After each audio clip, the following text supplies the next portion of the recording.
been crumbling for 100 years. And there was it yesterday or today, there was a video on Facebook of a water main that had broken and erupted, and it was spraying like 50 feet out of the ground onto a group of row homes. And the word was that their basements are full of water. I think what gets lost oftentimes in the battle of politics, this isn't just a show where one team's against the other. We have responsibilities for overseeing public services, and frankly, nobody's really done a good job of overseeing our public water. So we're going to explore that this session with the potential of giving Baltimore County residents and leaders a say in our water infrastructure.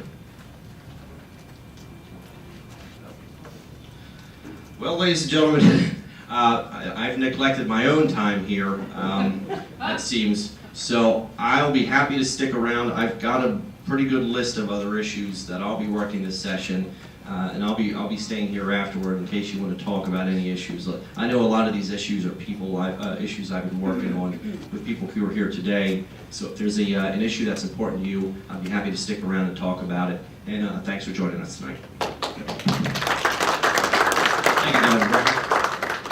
Ladies and gentlemen, it's indeed a great honor and privilege for me to introduce to you a member of the House and Ways Committee, the House Ways and Means Committee, Delegate Bob Long. Thanks everybody for coming in. I'm gonna step down here. Did everybody here get their tax assessment, your reassessment? Yeah, Merry Christmas, everybody.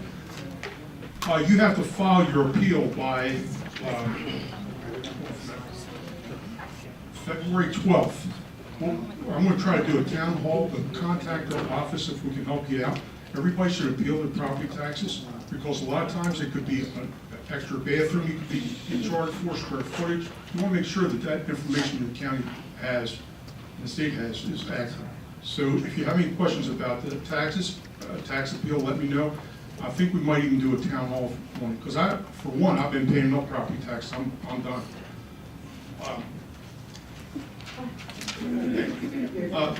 Yeah, well, I don't mind paying my fair share. But anyway, some of the things that I've worked on last year and I want to finish this year is active assailant in Baltimore City School, events and training and drills. We were promised from Dallas Deans that he would start informing the school board of the different activities that they were, drills that they were taking for active assailant. Is everyone familiar with what an active assailant is? It's basically active shooter, but it can be either a gun and or a knife, could be whatever. Anytime someone steps into a school, we want to make sure that that school is prepared to deal with whatever's they have to deal with. That's important because, especially nowadays, they're attacking churches. This is a kind of bill you hope to never have to use, but we want to make sure people are prepared. As you all well know, I like the property taxes, so the homeowner property tax supplement, right now it's at $60,000. If your homeowner and your income, joint income is only $60,000, you can get a tax credit towards your homeowner, your homestead tax or your homeowner's tax credit. I had a bill in last year, raised that to $72,000. That would be today's money, and this was passed back in, I think, 90. But if you do the math, today it'd be $72,000, plus the assets would go up. You'd be able to have more assets. Also, we're looking at the homestead property tax. Are everybody familiar with your property taxes, how they work? They go up 4% a year. I'd like to see them reduced to 3% a year. Let's make the county be more accountable for the money they spend, especially my tax money, and yours. We're going to also put in a Baltimore County home buyers, for first-time home buyers. We're going to set it up where it can be a tax incentive for people to come out and buy homes. We're talking about Section 8 housing. I'll just say how we're going to deal with that is make sure we get homeowners back into our communities, strengthen our older neighborhoods. If you have skin in the game, I've said this time and time again, they're going to take better care of their property. They're going to be responsible in their neighborhood.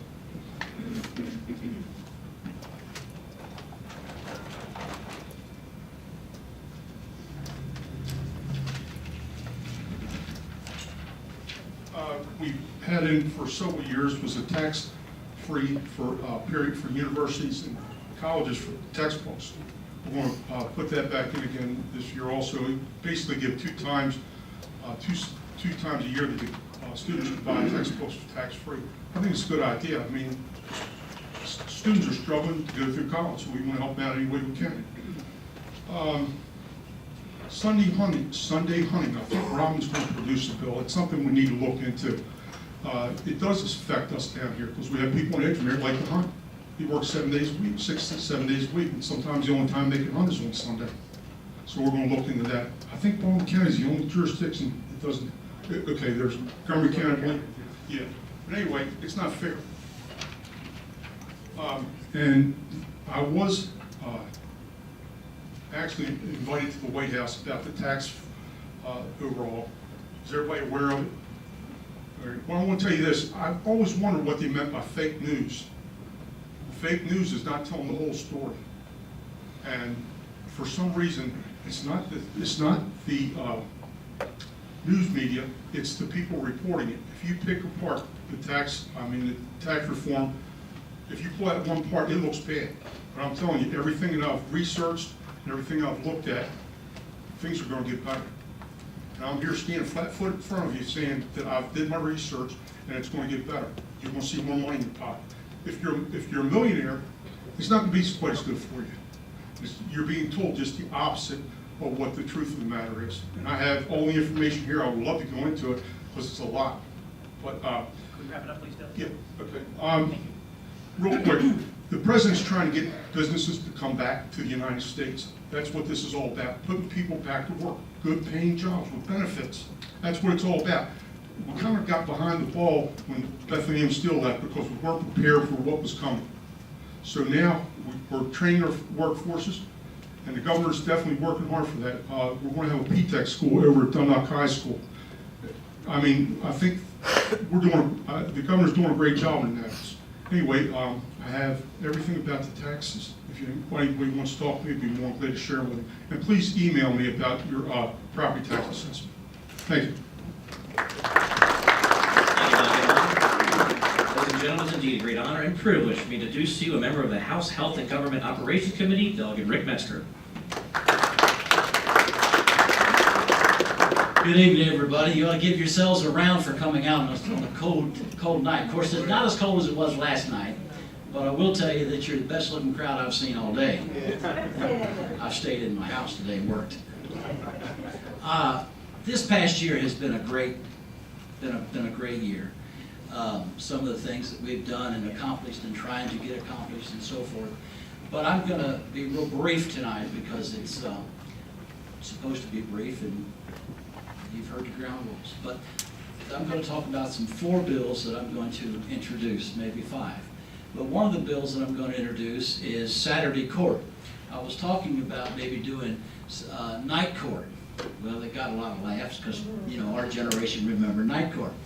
But Saturday court, after talking to some sheriffs and some clerks of the court around the state, they felt that that's much a better idea because that way nobody has to take off of work on Saturday, and you won't be putting out as many as failure to appears for not showing up for court. I think we have a couple officers in here that would probably agree that it's probably something to try, get some conversation at least started. The other thing that I'm going to put a bill in for, and I know that everyone in this room has experienced it or have heard of it. How many of you heard about some people getting abused in child support payments? You know, this one gets this one gets to pay less, this one gets to pay more. I'm trying to bring some balance. In fact, I was talking to the bill drafter today that, let me just share this with you, you probably do not know, that if a wife makes, let's just use round numbers here, $250,000, and the husband makes $50,000, they divide that by $300,000 as a combined income. Well, if you're dissolving your marriage, there's no $300,000 in that. So they got to bring that equation kind of back down. The other bill that I'm looking forward to putting in is a referendum talking about this. Folks, we've tried, and you know, I'm a man of faith. And one of the things that I believe in is the power of prayer. And I'm going to bring in for referendum, just ask you a question, how many would support volunteer prayer by the students at graduation or activities and sporting events? Amen, brother.